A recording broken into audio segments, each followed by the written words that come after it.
பிரியமானவர்களே, ஆண்டவரும் இரட்சகருமாகிய இயேசு கிறிஸ்துவின் நாமத்தில் அன்பின் வாழ்த்துதலை தெரிவித்துக் கொள்கிறேன். ஆண்டவர் இந்த வருஷத்தின் இந்த துவக்கம் இந்த 4 மாதங்களும் கிருபையாய் காத்து 5வது மாதத்தை காண செய்திருக்கிறார். இந்த நாட்களில் அதிகமான ஒரு வெயிலின் தாக்கம் இருந்தாலும் ஆண்டவர் நம்மை மேக ஸ்தம்பமாய் நடத்தி கொண்டிருக்கிறார். இந்த 5வது மாதத்திலும் கர்த்தர் நமக்கு கொடுக்கிற ஒரு வாக்குத்தத்த வசனம் 121 சங்கீதம் 2வது வசனம். அதில் நாம் பார்க்கிறோம், வானத்தையும் பூமியும் உண்டாக்கின கர்த்தரிடத்திலிருந்து எனக்கு ஒத்தாசை வரும். பிரியமானவர்களே, இந்த மாதத்திலும் ஒத்தாசை வரும் என்று கர்த்தர் சொல்லுகிறார். ஒத்தாசை வரும் கர்த்தரிடத்திலிருந்து. ஆமென். இந்த 5வது மாதத்திலும் ஒருவேளை அநேக காரியங்களை நாம் எதிர்பார்த்திருக்கலாம், உதவிகளை எதிர்பார்த்திருக்கலாம், இன்னும் பல நன்மைகளை எதிர்பார்த்திருக்கலாம். இந்த வேத வசனம் சொல்லுகிறது கர்த்தரிடத்திலிருந்து. அநேகர் இந்த உலகத்தில் சில மனிதர்களிடத்தில் உதவிகளை நாடி காத்திருக்கலாம், உதவிக்காய் காத்திருக்கலாம்.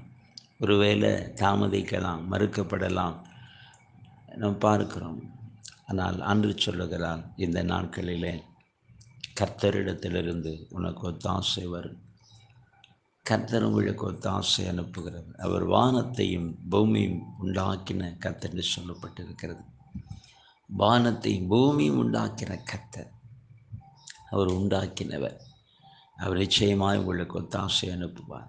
அவரிடத்தில் உங்களுக்கு ஒத்தாசை வரும். இந்த மாதத்தில் அதை நீங்கள் காண்பீங்க. இந்த 5வது மாதத்திலும் கர்த்தர் உங்களுக்கு ஒத்தாசை அனுப்பி உங்களை அழகாய் நடத்துவார்.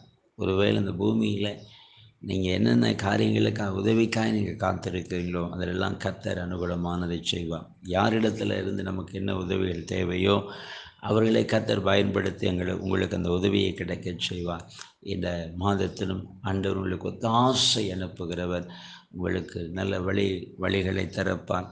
உங்களுக்கு பொருளாதாரங்களை ஆசீர்வதித்து நடத்துவார். ஒத்தாசை வரும் பர்வதத்தை நீங்கள் நோக்கி பாருங்கள். ஆமேன், அவரை நோக்கி பாருங்கள். நிச்சயமாய் அவரிடத்தில் ஒத்தாசை வரும். சில நேரங்களில் நம்ம அதை செய்ய தவறிவிட்டு இந்த உலகத்தை நோக்கி பார்க்குறோம், உலக மனுஷங்களை நோக்கி பார்க்குறோம். அவரை குறித்து சொல்லப்பட்ட ஒரு வானத்தையும் பூமி உண்டாக்கின கர்த்தர்.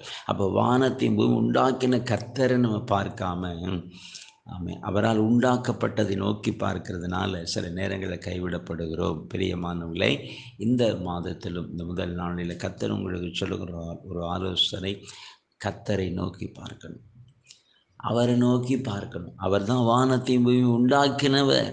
அவரை நீ நோக்கி பார். நிச்சயமாக அவரிடத்தில் உனக்கு ஒத்தாசை வரும்.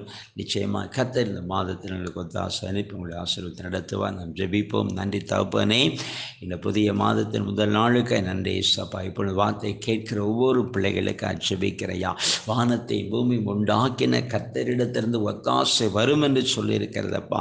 அப்படியா இந்த நாளில் நம்முடைய பிள்ளைகளுக்கு நீர் ஒத்தாசை அனுப்புகிற தயவுக்காய் சோத்திரம். இந்த மாதம் பிள்ளைகளுக்கு ஒரு மிகுந்த ஆசீர்வாதமாக இருக்கட்டும். பொருளாதாரங்கள் ஆசீர்வதிக்கப்படனையா. ஒவ்வொரு பிள்ளைகளுடைய குடும்ப வாழ்வை கர்த்தர் ஆசீர்வதிங்க.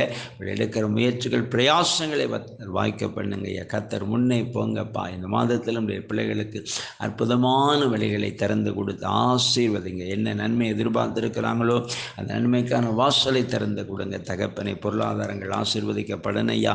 ஒவ்வொரு குடும்பங்களுக்கும் கர்த்தர் ஒரு பூரண சமாதானத்தை கட்டளைங்க. ஆண்டவருடைய பிள்ளைகளை அற்புதமாய் பாதுகாத்து நடத்தி ஆசீர்வதித்து மகிழ பண்ணுங்க. அன்புக்காய் நாங்கள் துடிக்கிறோம். மீட்பு நல்ல பிதாவே. ஆமேன், ஆமேன்.